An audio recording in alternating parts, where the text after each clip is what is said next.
Hi, I'm Peter Adamson, and you're listening to the History of Philosophy podcast, brought to you with the support of the Philosophy Department at King's College London and the LMU in Munich. Online at www.historyofphilosophy.net. Today's episode, Straw Men, the Rise of the Universities. With the huge influx of scientific and philosophical literature we discussed last time, an educational ideal of the early medieval ages drifted out of reach. No longer would it be possible for any one person, no matter how intelligent and industrious, to master all available human knowledge. Ironic, then, you might say, that it was at just about the same time, in the late 12th and early 13th centuries, that we see the rise of the medieval universities. The very name university, after all, seems to promise the opportunity of comprehensive education.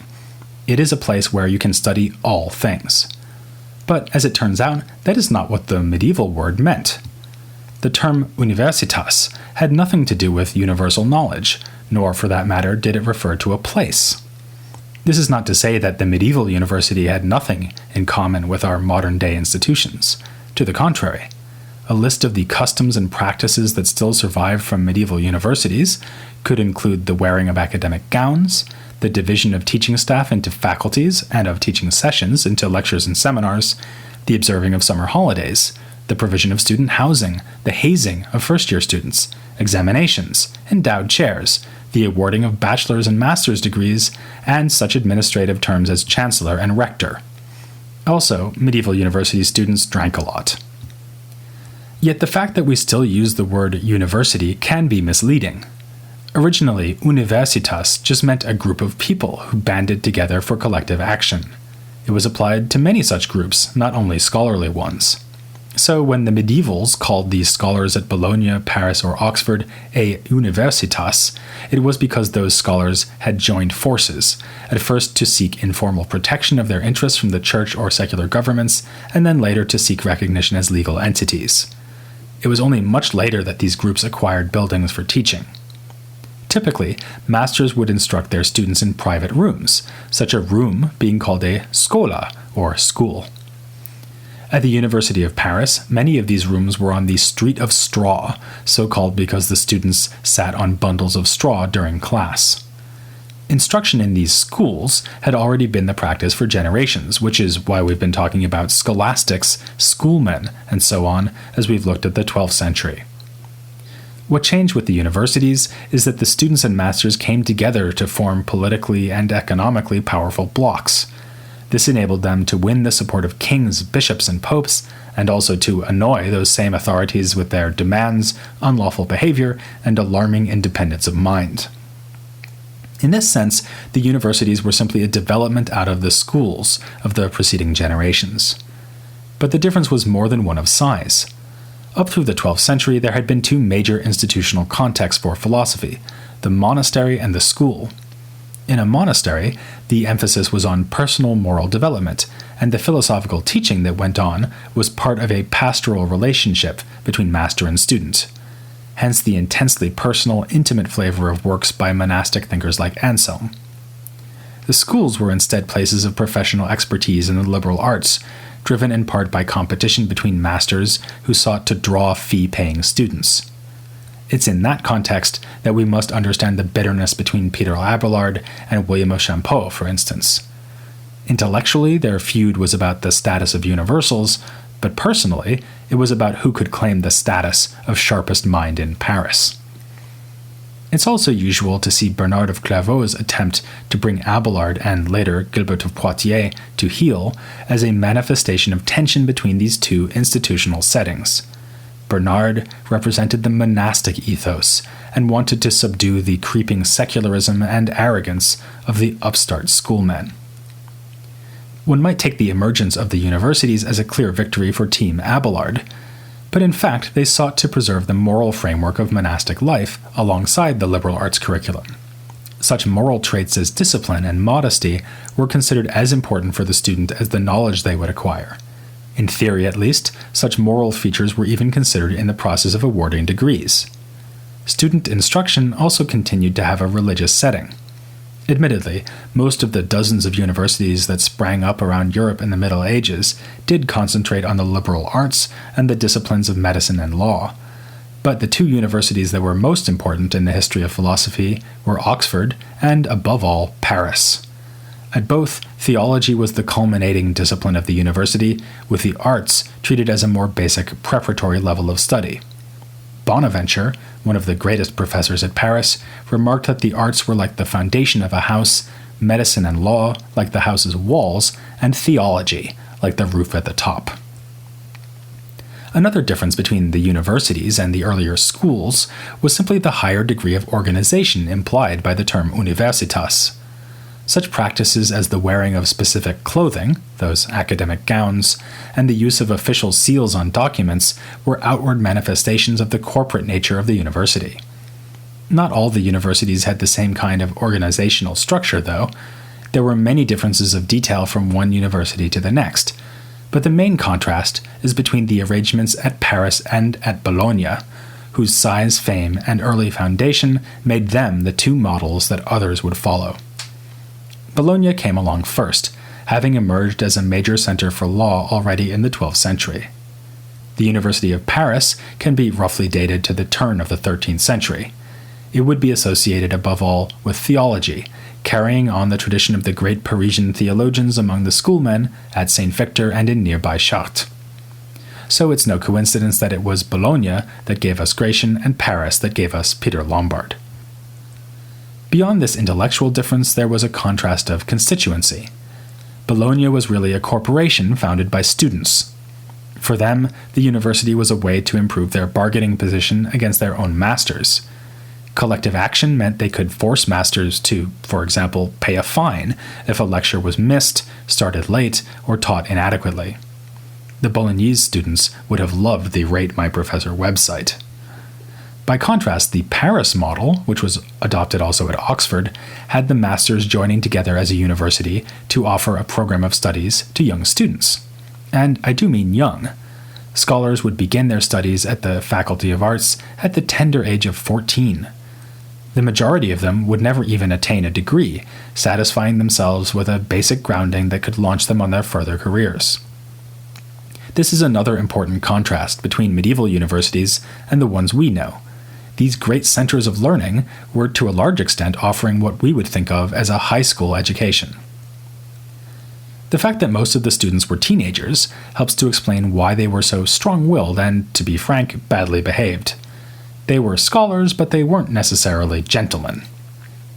Many complained about the debauchery of these supposedly morally upstanding young men, and some of the biggest disputes involving universities in the 13th century erupted when the students came together to show solidarity for a fellow scholar who had, say, committed murder. The reason the confederations of students were so powerful was that they could threaten to vote with their feet if the town or other authorities failed to capitulate in such a case. This happened more than once in medieval times. The university at Cambridge was indirectly born when students left Oxford in protest at the hanging of students in reaction to a murder committed by one among their number. Similarly, the University of Vicenza was set up by students who withdrew from Bologna. Decamping like this, or simply going on strike, served as a powerful threat in any political dispute. Masters depended on teaching students for their livelihood, while the cities too benefited economically from the presence of such a large number of students. Perhaps no one benefited more than the whorehouses and taverns. Two of the most significant events concerning the University of Paris in the 13th century involved arguments over a bar bill. The first came in 1200, when a student beat up an innkeeper after arguing with him over payment, and the town authorities reacted by killing several students. In protest, the university went on strike, forcing the king to take sides. He backed the university, and offered it a charter outlining its new rights.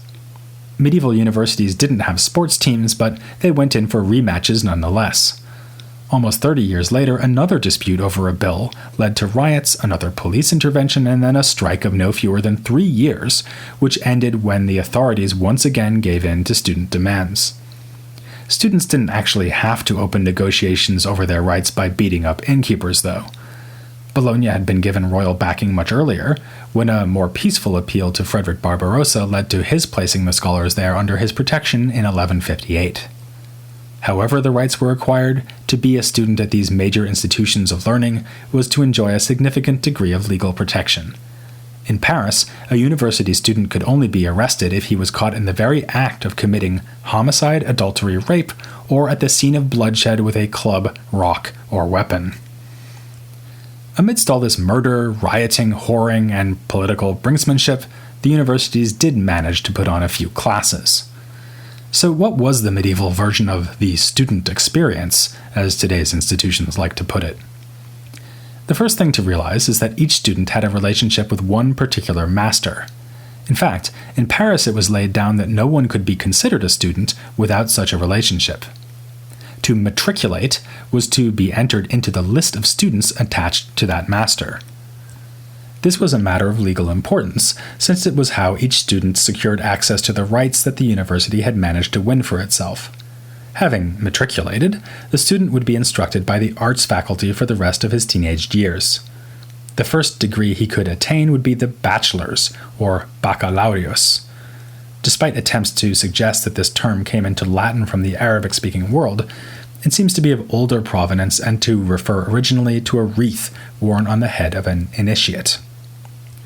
At this stage, the student could himself instruct younger students, while working towards a master's degree of his own. You'll notice, by the way, that I keep referring to the student as he. Women were not admitted to study at the university, so female intellectuals of the 13th and 14th centuries, and there were some, as we'll be seeing, were educated outside the university system, either in a convent, like Hildegard of Bingen had been, or through private tutoring in the aristocratic class. As he progressed through the course of study, the student would be instructed largely through means of lectures. The word lecture comes from the Latin lectio, meaning that an authoritative text was read by the master for the benefit of the students. The so-called ordinary lectures on standard texts were the bread and butter of the arts teaching, and took place first thing in the morning.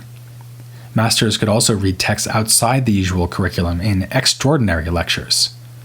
Furthermore, reading could be done in two different ways. The master could either offer an exposition of the text in the form of a running paraphrase, or depart from it a bit more by posing a series of problems or questions about it. These were called in Latin questiones. The same kinds of teaching were already used in the 12th century schools. Gilbert of Poitiers already refers to them. A further kind of teaching was the disputation.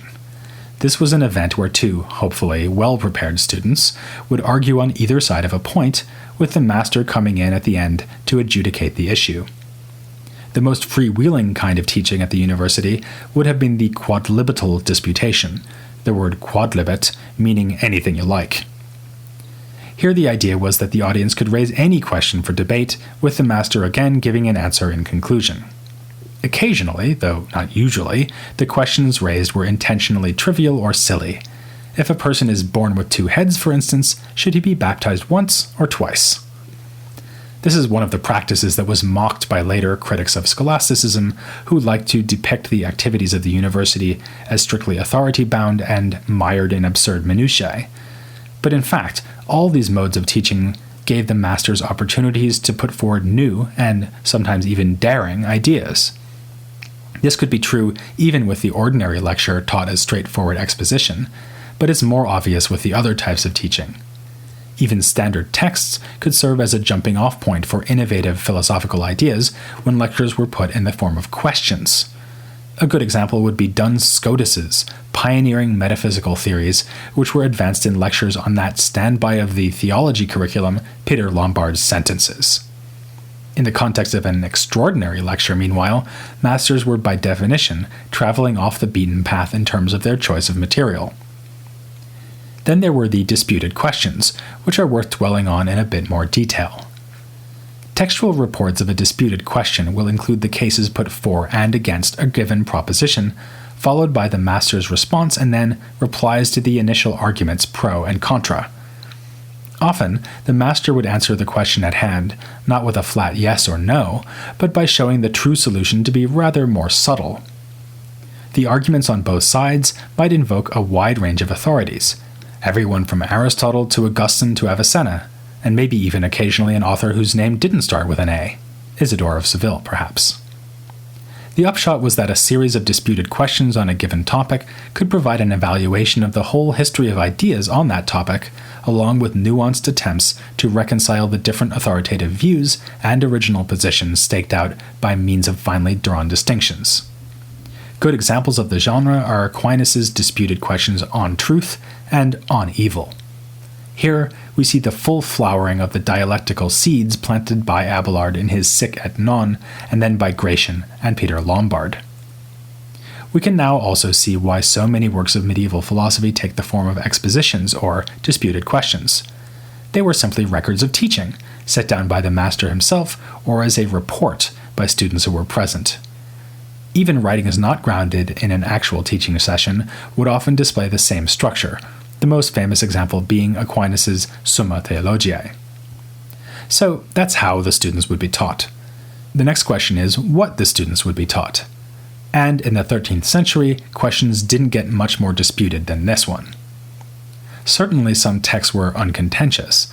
In theology, the basic textbook became Lombard's sentences, with further lectures on the Bible, and no one was going to complain about that.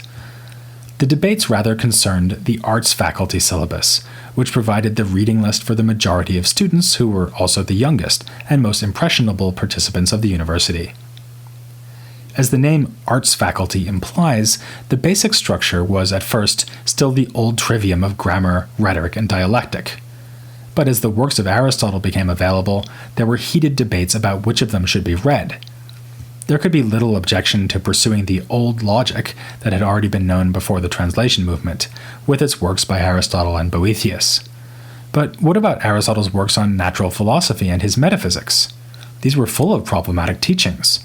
For instance, Aristotle seemed to depict the human as a mortal being whose soul was a mere form of the body, and argue that the universe had always existed rather than having been created. The debate over teaching Aristotle ran for a generation and more, with an initial salvo in the second decade of the 13th century. Statutes laid down in Paris in the year 1215 banned teaching of the books of Aristotle on metaphysics and natural philosophy or on summaries of them. Of course, the implication is that masters had been doing exactly that. The ban, of course, had no effect elsewhere. Aristotle continued to be read in Oxford, while a new university at Toulouse boldly advertised the possibility of studying the natural philosophy that was now blacklisted in Paris. Nor did the ban do much to blunt the Parisians' interest in this cutting-edge Aristotelian material. As we'll be seeing in coming episodes, much of the philosophical action in the first half of the 13th century continued to revolve around the interpretation and assimilation of Aristotle. By the middle of the century, the process was complete. In the 1250s, a new curriculum was set down in Paris. It did not just allow, but actually required the reading of numerous works by Aristotle on natural philosophy and psychology, as well as his metaphysics and ethics. From henceforth, philosophical education in Latin Christendom was going to mean what it had meant in late antiquity, and what it had meant in the Islamic world until Avicenna came along. It was going to mean the study of Aristotle. Though our interest in this podcast series is of course with the universities as a setting for philosophy, we should remember that the universities were not institutions of philosophy, not even in the more inclusive medieval sense of the term philosophy. As we've seen, Bologna, which was the most important university alongside Paris, specialized in law. Conversely, some disciplines that did belong to the study of philosophy in the broad medieval sense were not studied at the universities, at least not as part of the standard curriculum. The mechanical arts had been included by Hugh of St. Victor in his Catalogue of the Arts, but apart from medicine, these did not feature in the course of study at Paris or Oxford. A more striking absence was the whole second part of the liberal arts curriculum, the mathematical disciplines of the quadrivium. These were pursued at universities, but would remain excluded from ordinary lectures. What about the crowning role of theology, at least in the system observed in Paris and Oxford? Did it cast a long shadow over the secular disciplines pursued by the arts masters? As with a good disputed question, it isn't possible to give a simple yes or no answer. For one thing, students and masters in the theology faculty might also teach in the arts faculty, so the university was not clearly divided into two constituencies of theologians and arts masters. Nonetheless, theology professors did worry that their colleagues in the arts might be drawn into what they disdainfully called curiosity about logic or the natural world. It was an updated version of the complaints that, in the previous century, men like Bernard of Clairvaux had directed against men like Abelard. This tension will come to a head in the 1270s, with 2 rounds of condemnations in Paris, which sought to bring the arts masters and other Aristotle enthusiasts to heel. A further complication was that there was, after all, a way in which the university masters split into 2 different constituencies. As Abelard knew, with every none comes a sick. The influence of the 2 mendicant orders, the Franciscans and Dominicans, would be increasingly felt at Paris as the 13th century wore on. They would cause much annoyance among these secular masters who had not taken orders. Mendicants sometimes refused to join in collective action on behalf of the university. They refused to study or teach in the arts faculty, and perhaps worst of all, they took jobs away from ambitious secular masters. It's a tension we'll need to bear in mind when we look at the upcoming condemnations or at the debate between the Dominican Thomas Aquinas and the arts master Sige of Brabant. In fact, because the institutional setting will form such an important backdrop for philosophy in the 13th century, I'll be devoting another episode to it before we plunge into the intellectual excitements to come. There's no disputing that you should join me for a conversation on this topic with medieval philosophy expert Kent Emery, next time here on the History of Philosophy Without Any Gaps.